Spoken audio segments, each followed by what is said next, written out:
Hello friends, welcome back to Suna's home making. இன்றைக்கி பாலக்கீரை வச்சு ஒரு ஸ்நாக்ஸ் ரெசிபி வந்து செய்ய போகிறோங்க. கிராக்லிங் ஸ்நாக்ஸ்னு சொல்லிட்டு நம்ம வாங்க எப்படி செய்கிறதுன்ட்டு இந்த வீடியோவில் பார்க்கலாம்.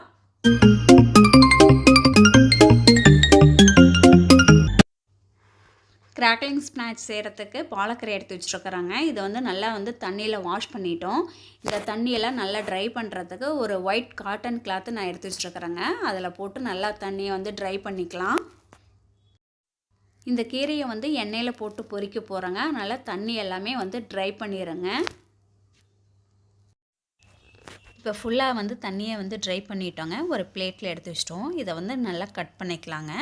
இப்போ பாருங்கள், கீழே இருக்கிற தண்டை எல்லாமே வந்து நம்ம கட் பண்ணிக்கலாம். இந்த தண்டு நம்மளுக்கு தேவையில்லை.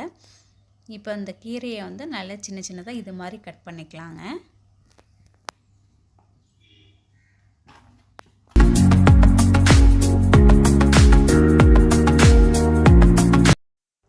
நம்ம கீரை எல்லாமே வந்து நல்லா கட் பண்ணிட்டோம். இப்போ கீரையில் வந்து கார்ன்ஃப்ளவர் மாவு சேர்க்கணுங்க. கார்ன்ஃப்ளவர் மாவு சேர்க்கறதுக்கு முன்னாடி ஒரு கடாயில் வந்து ஆயிலை வந்து காய வச்சுக்கலாம். இப்போ கார்ன்ஃப்ளவர் மாவு எடுத்து வச்சுருக்குறோம். அது வந்து ஒரு 3 ஸ்பூன் அளவு வந்து கார்ன்ஃப்ளவர் மாவு வந்து சேர்த்து நல்லா வந்து மிக்ஸ் பண்ணிக்கலாங்க. நம்ம கார்ன்ஃப்ளவர் மாவு போடுறதுக்கு முன்னாடியே வந்து நம்ம கடாயில் வந்து எண்ணெயை நல்லா வந்து காய வச்சிடணுங்க.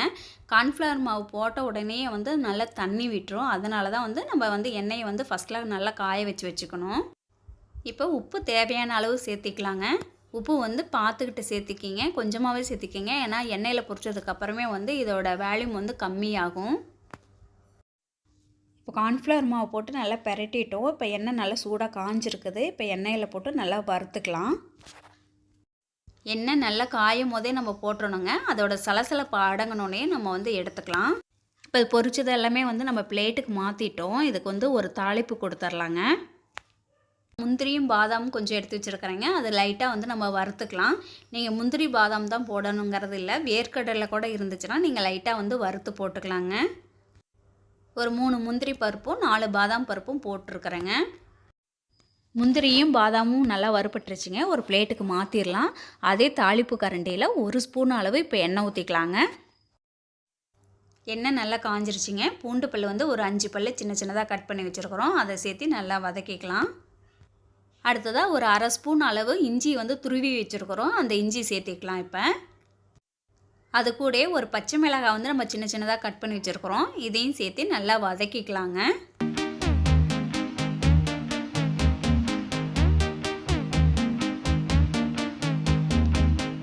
இது எல்லாமே நல்லா வதங்கிடுச்சிங்க. ஒரு பிளேட்டுக்கு மாற்றிடலாம்.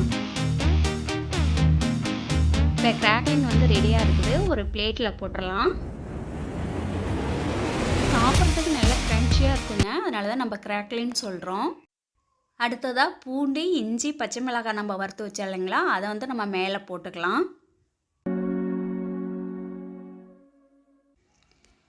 நெக்ஸ்ட்டு வந்து நம்ம பாதாம் முந்திரி வறுத்து வச்சுருந்தோம், அதை சேர்த்திக்கலாங்க. நீங்கள் பாதாம் முந்திரிக்கு பதிலாக வந்து நிலக்கடலை பருப்பு கூட வறுத்து போட்டுக்கலாம். அப்படி இல்லாட்டி எள்ளு கூட வறுத்து போட்டுக்கலாங்க. அடுத்ததாக சுகர் வந்து ஒரு 1/2 ஸ்பூன் அளவு நம்ம சேர்த்திக்கலாங்க. சாப்பிட்றதுக்கு நல்ல டிஃப்ரெண்ட் டேஸ்ட்டாக இருக்கும். இந்த கிராக்லிங் ஸ்நாக்ஸ் வந்து நல்லா எண்ணெயில் வந்து வதங்கிட்டனால வந்து உங்களுக்கு கசப்பே இருக்காதுங்க. சாப்பிட்றதுக்கு நல்லாயிருக்கும். குழந்தைங்களும் வந்து விரும்பி சாப்பிடுவாங்க. ஈவினிங் டைமில் வந்து இந்த ஸ்நாக்ஸ் செஞ்சு கொடுங்க. கண்டிப்பாக வந்து குழந்தைங்க விரும்பி சாப்பிடுவாங்க. இந்த வீடியோ உங்களுக்கு பிடிச்சிருக்குன்னு நினைக்கிறேன். பிடிச்சிருந்துச்சுன்னா லைக் பண்ணுங்கள், ஷேர் பண்ணுங்கள், கமெண்ட்ஸ் பண்ணுங்கள் ஃப்ரெண்ட்ஸ். மறக்காமல் வந்து பெல் பட்டனை வந்து ப்ரெஷ் பண்ணி விட்ருங்க. தேங்க்யூ.